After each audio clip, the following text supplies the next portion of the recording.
Hello students, hello everyone. मैं अभिनव जैन फिर से एक बार आपका स्वागत करता हूं फिजिक्स मंडे की इस वीडियो में, जिसमें आज हम पढ़ने वाले हैं टॉपिक 7 एप्लीकेशन ऑफ इंटीग्रेशन का part 2, area under the graph. तुम सबको याद होगा, डिफरेंशिएशन की डिस्कवरी न्यूटन और लिबनिज नाम के दो बंदों ने की थी, इंडिपेंडेंटली की थी।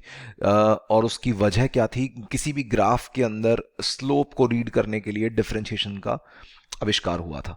बिल्कुल उसी तरह से इंटीग्रेशन की जो डिस्कवरी है वो भी सेम दो बंदों ने की है, न्यूटन लिबनिस, जिसको कंबाइंड अपन इंटीग्रेशन और डिफरेंशिएशन को कैलकुलस भी बोलते हैं। इंटीग्रेशन की डिस्कवरी का जो कारण है that is looking for the area under the graph, या ऐसे बोल दो ग्राफ और एक्स एक्सिस के बीच का जो एरिया है, कोई भी ग्राफ, पैराबोला, हाइपरबोला, कुछ एरियाज के तो हमें फॉर्मूला पता होते हैं, सर्कल का पाई आर स्क्वायर हो गया, रेक्टेंगल का लेंथ इनटू विड्थ हो गया, ऐसे बहुत सारे एरियाज हमें पता होते हैं। बट इन जनरल अगर किसी कोई भी ग्राफ हो, कैसा भी फंक्शन हो, उस ग्राफ के नीचे कितना एरिया आएगा उसको हम इंटीग्रेशन की मदद से निकाल सकते हैं, या integration is a mathematical tool for finding that is the main logic for discovery of integration, या मेन पर्पस बोल दो for discovery of integration, that is area, looking for area. Start करते हैं एरिया अंडर द ग्राफ। है क्या, concept क्या है, पहले मैं कंसेप्ट समझाऊंगा, उसके बाद फिर मैं उसका लॉजिक दूंगा कि क्यों एरिया इंटीग्रेशन की मदद से सॉल्व होता है, या इंटीग्रेशन को किस तरह से डिफाइन किया गया है। तो इंटीग्रेशन की ज्योमेट्रिकल सिग्निफिकेंस क्या है? अगर हम कोई भी एक एक्स एक्सिस वाई एक्सिस बनाएं और उस पर कोई भी एक फंक्शन ड्रॉ करें, कैसा भी एक फंक्शन का graph, y is equal to F X नाम का कोई फंक्शन है, इसके ऊपर अगर मैं कोई एक पॉइंट ले लूँ, मान लेते हैं यहाँ एक x1 कोऑर्डिनेट करके कोई एक पॉइंट है जिसका y कोऑर्डिनेट क्या हो जाएगा, f ऑफ x1, और एक x2 का x कोऑर्डिनेट है जिसका y कोऑर्डिनेट हो जाएगा f ऑफ x2। इन दोनों के बीच, इन दोनों डॉटेड लाइंस के बीच में, और ऐसे बोल दो ग्राफ और एक्स एक्सिस के बीच का जो ये वाला एरिया है, ये वाला एरिया हम इंटीग्रेशन की मदद से निकाल सकते हैं। This area can be written as, या इसको प्रॉपरली बोलेंगे क्या, area enclosed between the graph and x axis is integration F X D X. जो भी इस ग्राफ की इक्वेशन है, ये कुछ भी हो सकता है, parabola, hyperbola, what ever, straight line भी हो सकता है, उसको हम वेरीफाई करके देखेंगे। तो y is equal to F X function में इंटीग्रेशन वाई डी एक्स बोल दो या integration F X D X करने से ये एरिया निकल जाएगा, अगर हम इनिशियल और फाइनल एक्स कोऑर्डिनेट्स को lower limit and upper limit बना के डाल दे तो। मतलब जो भी लेफ्ट साइड वाला एक्स कोऑर्डिनेट है, पहला एक्स कोऑर्डिनेट वो लोअर लिमिट बनेगा, दूसरा जो एक्स कोऑर्डिनेट है राइट साइड वाला, जहां से जहां तक का तुम्हें एरिया देखना हो, उन दोनों के एक्स कोऑर्डिनेट्स को हम लिमिट्स बना देते हैं। ठीक है, इसमें एक बात ध्यान रखने वाली ये है कि ये जो एरिया है, या ये जो इंटीग्रेशन से जो आंसर आता है, वो एरिया को डिस्क्राइब तो कर देता है, बट वो आंसर कभी कभी पॉजिटिव कभी कभी नेगेटिव आ जाता है। तो फंडा क्या है उसके पीछे, कि एक्स एक्सिस के ऊपर का अगर ये एरिया है, पूरा एरिया अगर एक्स एक्सिस के ऊपर है, जैसे इस फिगर में दिख रहा है, तो ये इंटीग्रेशन से जो आंसर आएगा वो पॉजिटिव आएगा। और अगर एक्स एक्सिस के नीचे एरिया है, ये जो शेड किया है मैंने, तो इंटीग्रेशन से जो आंसर आएगा दैट विल बी नेगेटिव। सोच भी सकते हो क्यों ऐसा, क्योंकि एक्स एक्सिस के ऊपर कौन होता है, पॉजिटिव वाई एक्सिस होती है। पॉजिटिव वाई एक्सिस मतलब एफ एक्स की जो भी वैल्यूज होंगी वो पॉजिटिव होंगी। अगर एफ एक्स पॉजिटिव होगा तो F x into d x भी पॉजिटिव होगा। डी एक्स तो हमेशा ही अपन पॉजिटिव मान के चलते हैं कि एक्स के इंक्रीज के साथ ही बात कर रहे होते हैं। तो अगर एफ एक्स पॉजिटिव है, D x, F x into d x positive है, तो एरिया पॉजिटिव है। और अगर एरिया नीचे है, या ये graph Y negative Y axis की तरफ है, एक्स एक्सिस के नीचे है, तो एफ एक्स नेगेटिव हो जाएगा, एफ एक्स नेगेटिव हो जाएगा, तो एरिया भी नेगेटिव आ जाएगा। तो ठीक है, हम इस पे सवाल करेंगे, इस कंसेप्ट के ऊपर। ये जो मेन कंसेप्ट है आज की इस वीडियो का, इस पे हम क्वेश्चंस करेंगे। बट सवाल ये उठता है कि इंटीग्रेशन की मदद से ये एरिया कैसे निकल रहा है, या एक्चुअल में इंटीग्रेशन है क्या। तो उसको थोड़ा डीपली समझने की कोशिश करते हैं कि किस तरह से न्यूटन और लिबनिस का दिमाग चला था, और किस तरह से वो इंटीग्रेशन नाम के एक मैथमेटिकल प्रोसेस तक पहुंचे। तो स्टार्ट करते हैं। How integration represents area under the graph. ठीक, अगेन एक एक्स एक्सिस वाई एक्सिस बनाई मैंने, वही फंक्शन उठा लिया, कोई भी एक जनरल फंक्शन है, ये y is equal to F X, red colour का ग्राफ है। इसके x इक्वल टू x1 पे y की वैल्यू f ऑफ x1 है, x इक्वल टू x2 पे y की वैल्यू f ऑफ x2 है। हमें इस ये वाला बीच x1 और x2 के बीच का एरिया अंडर द ग्राफ चाहिए। तो बेसिक से सोचते हैं, मान लेते हैं हमें कोई इंटीग्रेशन नहीं करनी आती, हम छोटे बच्चे हैं, और कोई बेसिक से अगर हमें सोचना है तो ये एरिया कितना बनेगा, तो इसका एक अंदाज़ा लगाया जा सकता है। अगर ये कैसी भी कर्व है तो हम ये बोल सकते हैं कि ये वाला जो एरिया है, ये जो ब्लू कलर का रेक्टेंगल मैंने यहाँ पे बनाया है, इसका एरिया देखो, इस एरिया से ज़्यादा होगा ये पूरा एरिया। जो एरिया अंडर द ग्राफ है वो इस ब्लू कलर के रेक्टेंगल से ज़्यादा होगा। इतना तो हम कह ही सकते हैं। क्या ब्लू कलर के रेक्टेंगल का एरिया निकाल सकते हैं? हाँ, निकाल सकते हैं। इसकी जो ये विड्थ है इसको h बोल देते हैं। ये h कितना है? x2 minus x1। और इसकी जो ये हाइट बनेगी ये तुम्हें दिख ही रही है, f ऑफ x1। तो हम लेंथ इंटू विड्थ करके या हाइट इंटू विड्थ करके इस रेक्टेंगल का एरिया निकाल सकते हैं। रेक्टेंगल का एरिया आ जाएगा तो हम इतना कह सकते हैं कि उस रेक्टेंगल के एरिया से कुछ ज़्यादा एरिया है। लेकिन ऑब्वियसली बहुत ज़्यादा एरर बनेगा, क्योंकि ये वाला जो एरिया है, ये सारा एरिया तो छूट ही गया। ये सारा एरिया छूट गया तो कोई मीनिंग नहीं है इस बात का। बट जस्ट एक अंदाज़ा लेने के लिए कि एरिया की कैलकुलेशन अगर हमें प्रैक्टिकली करनी है, कोई भी टेढ़ा मेढ़ा एरिया है तो उसमें एरिया नापना है हमें किसी तरह से, तो हम इस तरह से ही अंदाज़ा लेना शुरू करेंगे। ठीक है, अब थोड़ा और बेहतर अंदाज़ा लेते हैं। थोड़ा और बेहतर अंदाज़ा कैसे लेंगे हम, कि अगर हम इस एक रेक्टेंगल की जगह दो रेक्टेंगल कंसीडर कर रहे हैं, देखो इस तरह से दो रेक्टेंगल कंसीडर करेंगे तो इसके अंदर दो इक्वल विड्थ के रेक्टेंगल है, मतलब ये विड्थ भी h है और दूसरे रेक्टेंगल की विड्थ भी h ही है। तो नेट ये जो 2h है ये क्या बन जाएगा? x2 minus x1। टोटल यहाँ से और यहाँ तक जो विड्थ है वो तो x2 माइनस x1 ही है, कोऑर्डिनेट्स का डिफरेंस। तो 2h जो है वो x2 माइनस x1 है, या h जो है वो x2 माइनस x1/2 है। तो देखो यहाँ पे इस डायग्राम के अंदर जो ये ऊपर जो एरिया अपना छूट रहा है, ये वाला एरिया जो अपना छूट रहा है, ये एरिया पिछले डायग्राम के मुकाबले कम हो गया। इतना तो हम कह सकते हैं कि इन दोनों रेक्टेंगल्स के एरिया का सम ज्यादा नजदीक होगा एरिया अंडर द ग्राफ के, as compare to the previous diagram जिसमें हमने एक ही रेक्टेंगल कंसीडर किया था। क्या इन दोनों रेक्टेंगल का एरिया हम निकाल सकते हैं? हाँ, निकाल सकते हैं। ये जो पहला रेक्टेंगल है इसकी विड्थ पता है हमें, इसकी हाइट क्या है दिख ही रहा है डायग्राम से, f of x1। This is the height of first rectangle. दूसरा जो रेक्टेंगल है इसकी विड्थ क्या है? h अपना वही x2 माइनस x1। और इसकी विड्थ क्या है? ये वाली विड्थ, या यहां से देख लो ये वाली विड्थ। क्या ये वाली विड्थ हमें पता है? हाँ पता है, क्योंकि इस पॉइंट का कोऑर्डिनेट पता है अपने को। देखो x1 प्लस h इसका x कोऑर्डिनेट है, तो इसका y कोऑर्डिनेट यहाँ पे कितना बन जाएगा? ये वाला y कोऑर्डिनेट बन जाएगा f of x1 plus h। तो हमें इस तरह से हम मैथमेटिकली विड्थ और हाइट का अंदाजा लगा के दोनों के रेक्टेंगल्स के एरिया निकाल सकते हैं, और ये ज्यादा एक बेटर अजम्पशन होगी, या नजदीक हमारा आंसर होगा एरिया अंडर द ग्राफ के। Again exact area under the graph अभी भी नहीं आया है। और आगे बढ़ते हैं। अगर हम दो की जगह तीन रेक्टेंगल कंसीडर कर लें, इस तरह से तीन इक्वल विड्थ के रेक्टेंगल कंसीडर किए, फिर से तीनों की विड्थ h है, और h की वैल्यू क्या हो जाएगी? ये नेट विड्थ जो थी वो x2 माइनस x1 थी, यहां से यहां तक x2 माइनस x1 का 1/3। और हाइट्स अपन फिर से निकाल सकते हैं, ये वाला कोऑर्डिनेट x1 प्लस h है, तो दूसरे नंबर के रेक्टेंगल की हाइट हो जाएगी f of x1 plus h। तीसरे नंबर के रेक्टेंगल की हाइट हो जाएगी f of x1 plus 2h। इसका यहाँ कोऑर्डिनेट x1 प्लस h है, यहाँ कोऑर्डिनेट x1 प्लस 2h है। तो हमें तीनों रेक्टेंगल्स की अगेन हाइट और विड्थ पता है, तो इन तीनों का एरिया निकाला जा सकता है। और तुम बोल सकते हो अगेन दो रेक्टेंगल कंसीडर करने की बजाय तीन रेक्टेंगल कंसीडर करने पर ये जो एरिया अपना छूट रहा है एरिया अंडर द ग्राफ में से, ये एरर है बेसिकली जिसको मैं शेड कर रहा हूं, ये एरर और रिड्यूस हो गया है।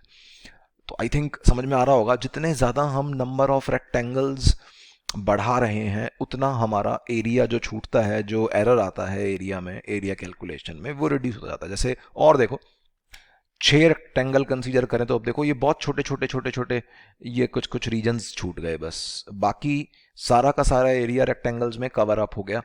तो और ज्यादा बेटर आंसर आएगा। अगेन इन 6 रेक्टेंगल्स की विड्थ हमें पता है x2 माइनस x1/6, 6 की हाइट भी पता है, सेम मेथड जो अभी थोड़ी देर पहले बताया मैंने। यहाँ पहले रेक्टेंगल की हाइट f ऑफ x1, दूसरे रेक्टेंगल की height f of x1 plus h, तीसरे रेक्टेंगल की height f of x1 plus 2h and so on. इसका मतलब क्या है, जितने ज्यादा रेक्टेंगल हम कंसीडर कर रहे हैं उतना ज्यादा हम एरिया अंडर द ग्राफ के नजदीक पहुंचते जा रहे हैं। अब मान लो बहुत ज्यादा रेक्टेंगल कंसीडर कर लेते हैं, मान लो n number of rectangles consider करते हैं, n is something very large.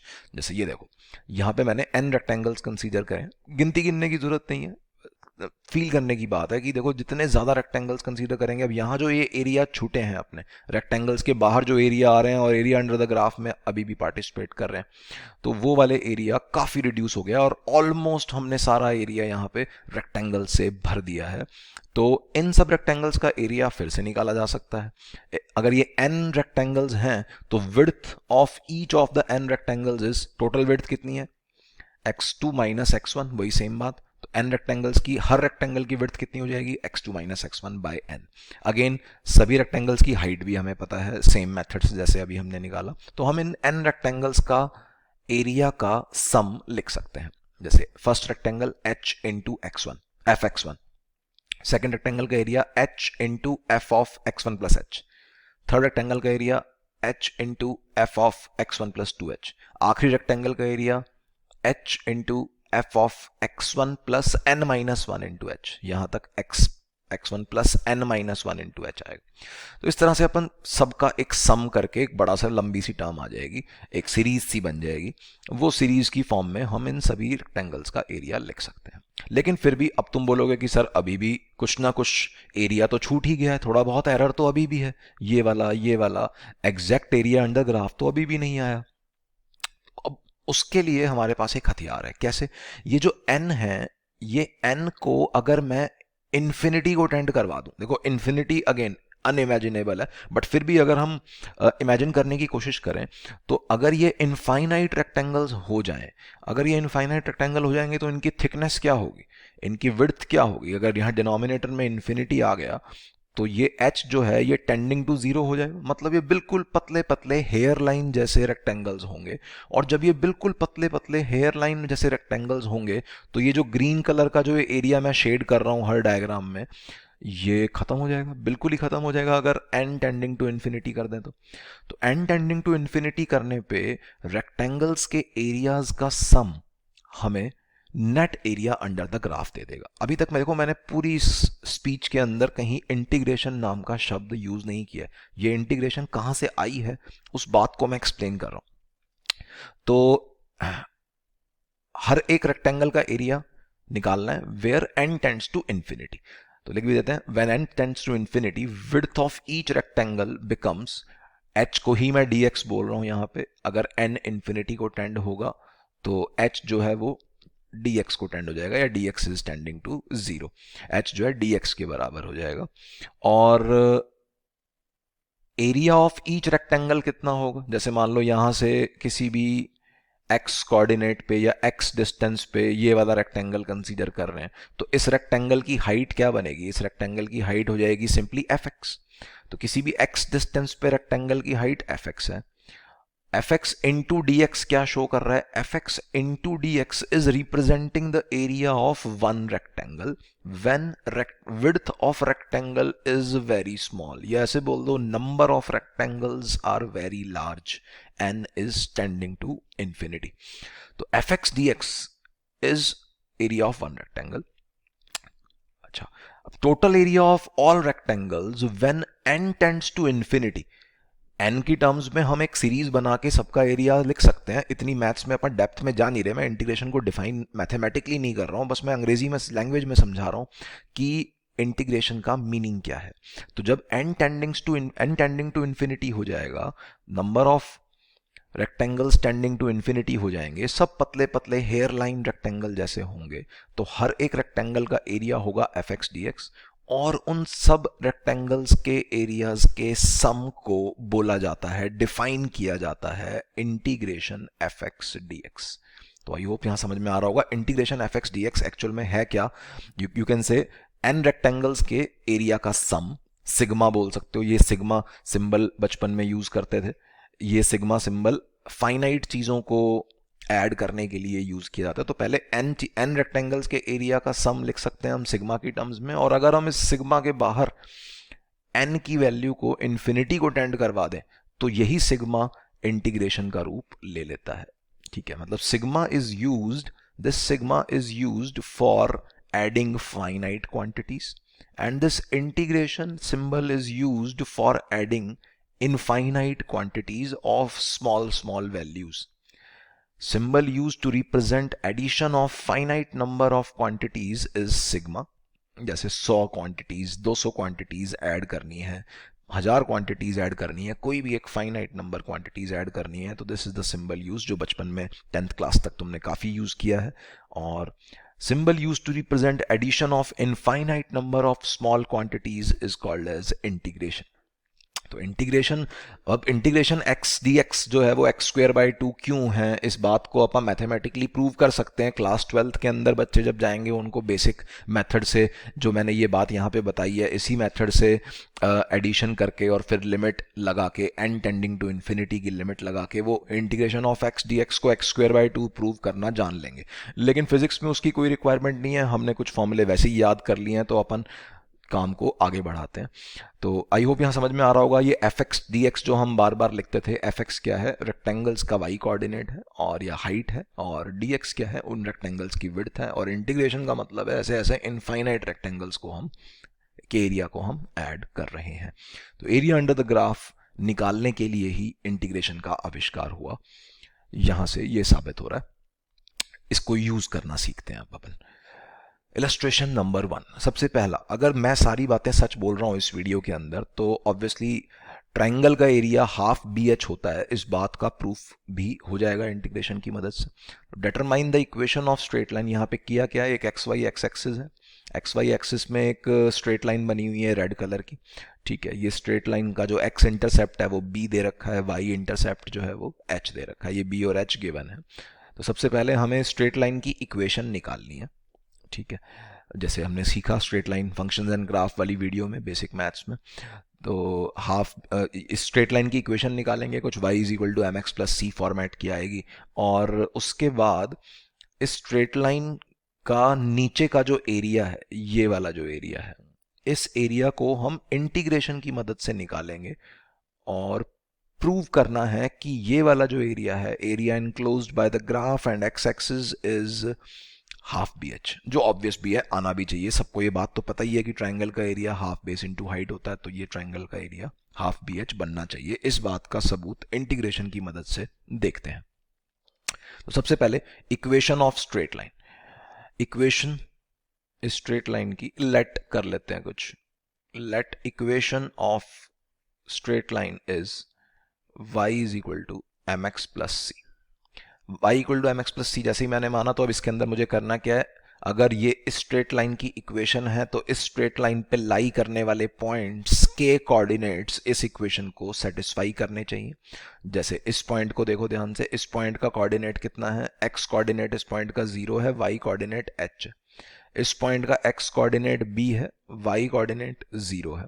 तो ये 0,h एंड b,0 इस इक्वेशन को सेटिस्फाई करने चाहिए. डाल देते हैं इसमें एक बारी x की जगह 0 और y की जगह h, तो h is equal to m into 0 plus C.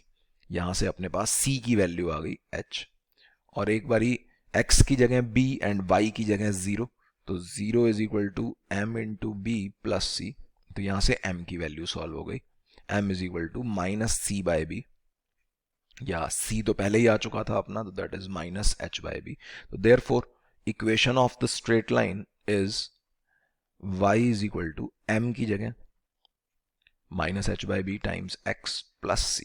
ये अपने पास स्ट्रेट लाइन की इक्वेशन आ गई, सबसे पहला स्टेप. अब स्ट्रेट लाइन की इक्वेशन आ गई, तो स्ट्रेट लाइन भी एक अपने आप में ग्राफ तो है ही. अब उसका नीचे एरिया अंडर द ग्राफ जो ग्रीन कलर से मैंने शेड किया है, ये एरिया अंडर द ग्राफ कितना बन जाएगा, ये एरिया रिक्वायर्ड, ये है integration F X D x या वाई डी एक्स.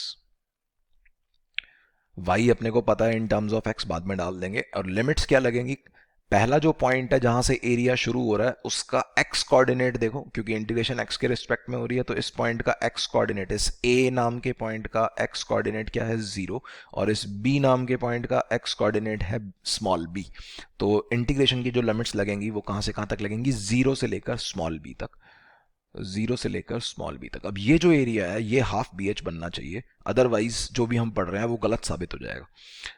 ठीक है, integration Y D x, y क्या था, वाई को उठा के मैं डाल रहा हूँ, y is minus H by b into x, minus H by b into x plus h, this is y into d x from 0 से b।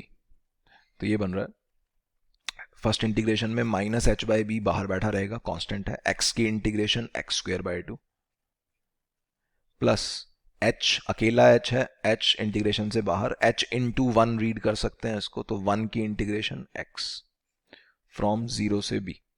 अब इसमें डाल दो, अपर लिमिट डालेंगे तो x की जगह b, तो minus H by b into b square by 2 plus h b, minus lower limit डालेंगे तो x की जगह 0 डालने पे ये पूरी टर्म ही 0 बन रही है, 0। तो ध्यान से देखो ये कितना बन रहा है, एक b कैंसिल हो गया, तो minus half b h plus b h that is equal to half b h. एक तो first of all hence proved, and दूसरी बात एरिया पॉजिटिव आया है। एरिया पॉजिटिव आना चाहिए था क्या, जैसे मैंने स्टार्टिंग में बताया कि अगर एरिया एक्स एक्सिस के ऊपर होता है तो वो हमेशा पॉजिटिव आता है, क्योंकि वहां पे फंक्शन की वैल्यू भी पॉजिटिव है, और अगर एरिया एक्स एक्सिस के नीचे होता है तो इंटीग्रेशन से आंसर हमारा नेगेटिव आता है। एरिया को तो हम पॉजिटिव ही बोलेंगे, बट इंटीग्रेशन से जो आंसर आएगा दैट विल बी नेगेटिव। तो यहाँ पे हाफ बी एच प्रूव हो गया अपना, इसलिए ट्रायंगल पूरा का पूरा एक्स एक्सिस के ऊपर था तो कोई प्रॉब्लम नहीं थी, half b h is the answer.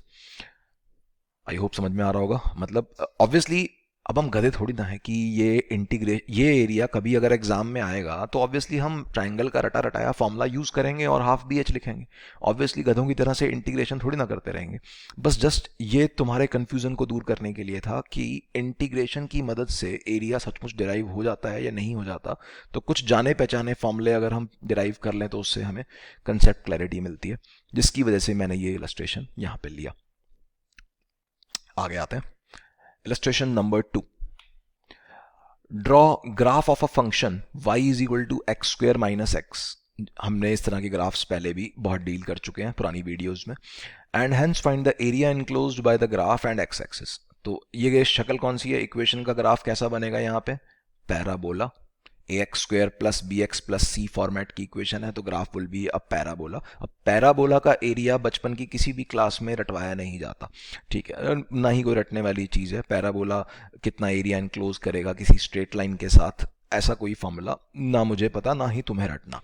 तो जब भी इस तरह के एरियाज की बात आएंगी तो हम क्या करेंगे, इंटीग्रेशन का सहारा लेंगे। तो सबसे पहले पैराबोला ड्रॉ करते हैं। y is equal to x square minus x है, एक्स स्क्वायर का कॉफिशिएंट पॉजिटिव है, तो मुंह ऊपर की तरफ खुलेगा, कनकेव अपवर्ड पैराबोला होगा। तो बनेगा क्या, कुछ कुछ पॉइंट्स निकाल लेते हैं, फटाफट करते हैं काम। x इक्वल टू 0 पे y की वैल्यू 0 है, इसका मतलब 0,0 नाम का पॉइंट ग्राफ पे लाई करेगा, और y इज इक्वल टू 0 डालने पे एक्स स्क्वायर माइनस एक्स 0 है, मतलब x इंटू एक्स माइनस 1 0 है, मतलब x या तो 0 है ऑब्वियसली या 1 है। मतलब बात क्या हुई कि 0,0 एंड 1,0 ये दो पॉइंट्स ग्राफ पे लाई करेंगे। These two points will lie on the graph, ठीक है। फटाफट ये दो, और तीसरी बात अपने को बताइए कि कनकेव अपवर्ड है। तो इन सारी बातों को क्लब करके फटाफट एक ग्राफ बना देते हैं। ये रही अपनी x axis y axis, x axis y axis पे ये रहा पॉइंट 0,0 जहां से ग्राफ पास होने वाला है, यहाँ पे होगा कहीं पॉइंट 1,0, टू द स्केल नहीं है, अप्रॉक्स बना रहा हूँ, और ये रहा अपना ग्राफ 0,0 और 1,0 से पास होने वाला एक कनकेव अपवर्ड पैराबोला, ठीक है। तुम चाहो तो ये मिनिमा का पॉइंट भी निकाल सकते हो, मिनिमा का point dy by D x को 0 को इक्वल पुट करके फटाफट सोच भी सकते हो। dy बाई डी एक्स निकालेंगे तो क्या बनेगा, 2x माइनस 1, 2x माइनस 1 को 0 के बराबर पुट कर देंगे तो x की वैल्यू आ जाएगी हाफ, तो ये x इक्वल टू हाफ का ये पॉइंट है। y कोऑर्डिनेट भी निकालना चाहें तो निकाल सकते हैं इसको, x की हाफ वैल्यू को वापस इसमें पुट करके। तो जो भी है, ये कुछ एक हमने अप्रॉक्स ग्राफ बना लिया। अब इसमें पूछा क्या जा रहा है कि area enclosed by the graph and x axis बताना है। तो कौन सा एरिया पूछा जा रहा है, ये रहा graph enclosed bye graph and x axis. Enclosed area तो यही है सिर्फ ये वाला, ये एरिया हमसे पूछा जा रहा है क्वेश्चन में कितना होगा। तो ये एरिया कैसे निकलेगा, ये एरिया का हमें कोई फॉर्मूला नहीं पता, ये कोई सर्कुलर रीजन नहीं है, यहाँ पे सर्कल के फॉर्मूले या सेमी सर्कल का एरिया मत लिख देना यहाँ पे, because this shape, the black coloured shape is not a circle, it is a parabola. तो ये एरिया निकालने के लिए हमें इंटीग्रेशन का सहारा लेना पड़ेगा। तो ये एरिया कितना होगा, इस फंक्शन की इंटीग्रेशन कहाँ से कहाँ तक, लेफ्ट साइड का पहला पॉइंट 0 है और आखिरी पॉइंट 1 है, 0 से 1 तक। तो अगले पेज पे देखते हैं, area is equal to integration F X D x from 0 to 1। Function था अपना X square minus X D x from 0 to 1। X square की इंटीग्रेशन, एक्स स्क्वेयर की integration is X cube by 3 minus X की integration X square by 2, limits 0 से 1। तो ये बन रहा है अपर लिमिट पे 1/3 माइनस 1/2 माइनस लोअर लिमिट पे 0 माइनस 0। तो ये बन रहा है दिस इज -1/6।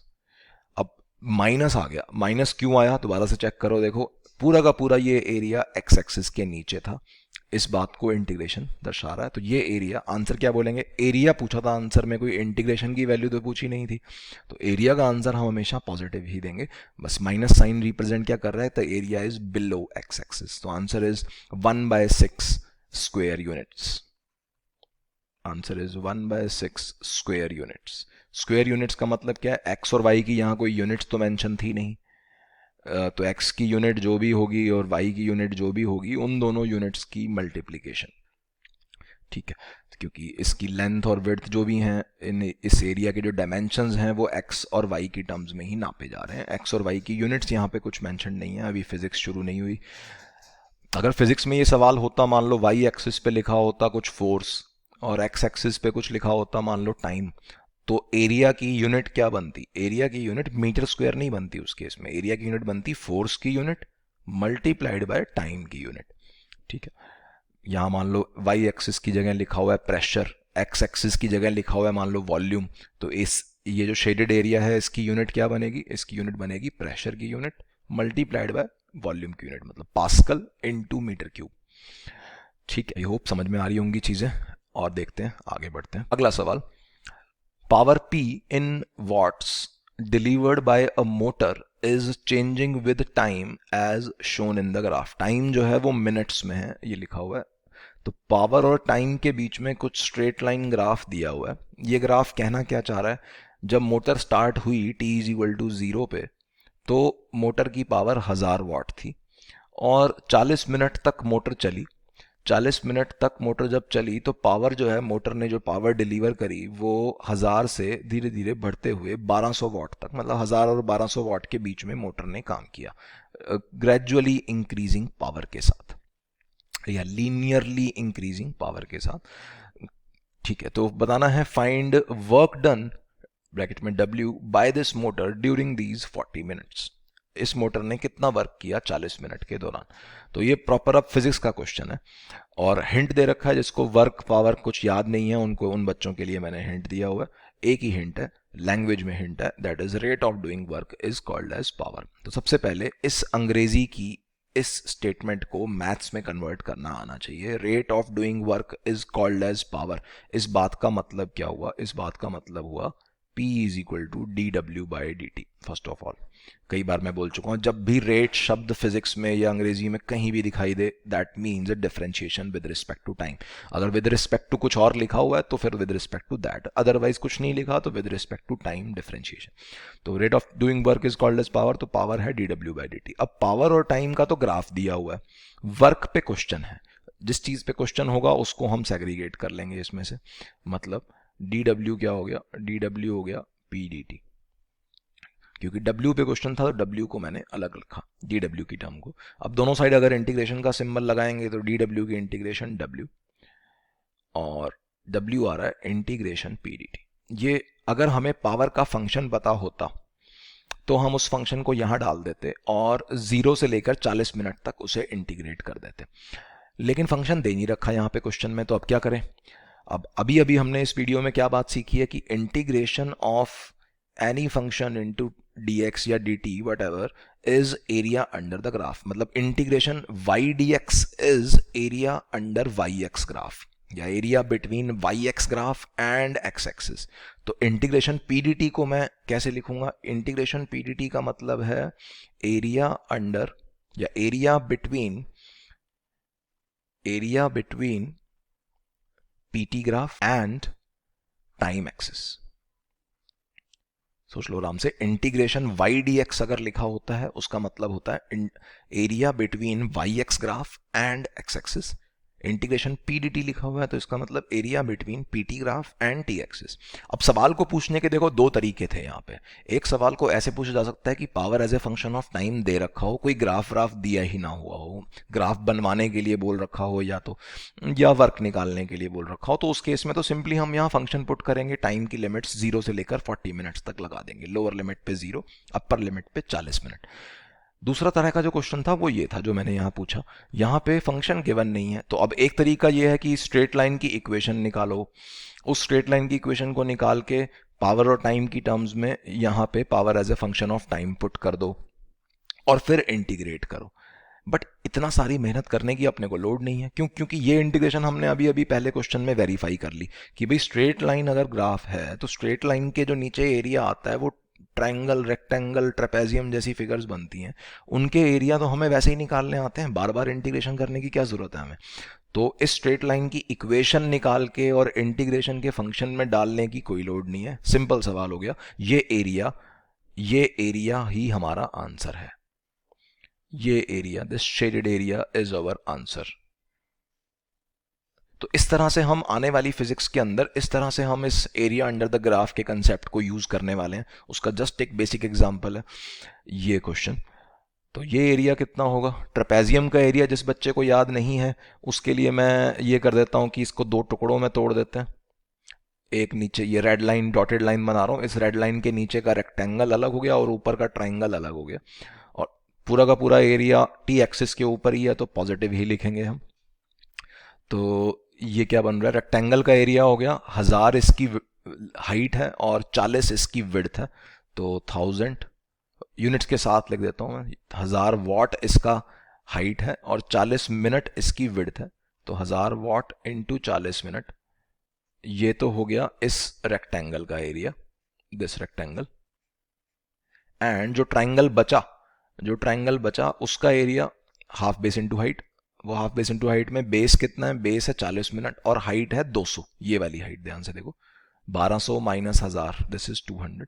तो half into base into height, या हाइट पहले लिख देता हूँ. 200 watts multiplied by base is 40 minutes.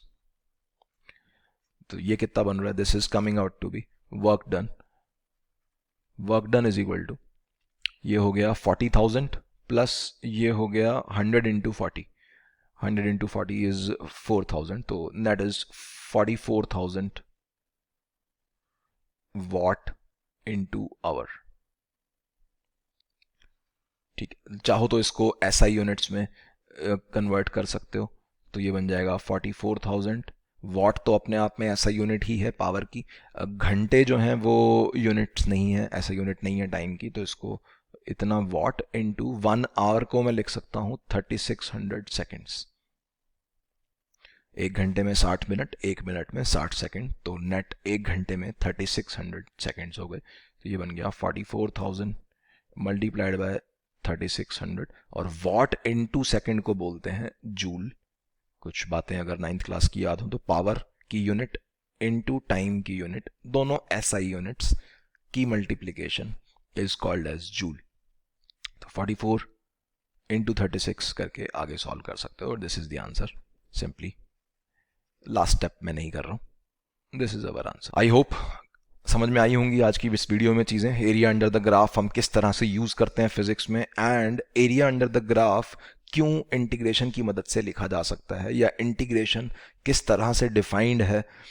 Integration की डेफिनेशन एरिया पे बेस्ड है, ऑल्दो वो रिवर्स प्रोसेस ऑफ डिफरेंशिएशन पाया गया, बट एरिया निकालने के लिए इंटीग्रेशन की डिस्कवरी हुई न्यूटन और लिबनिज द्वारा. तो आई होप सब कुछ समझ में आया होगा. नहीं समझ में आया तो दोबारा एक बार देख सकते हो. और अभी तक सब्सक्राइब नहीं किया है अगर फिजिक्स फंडे चैनल पे तो सब्सक्राइब करो। All the best, take care.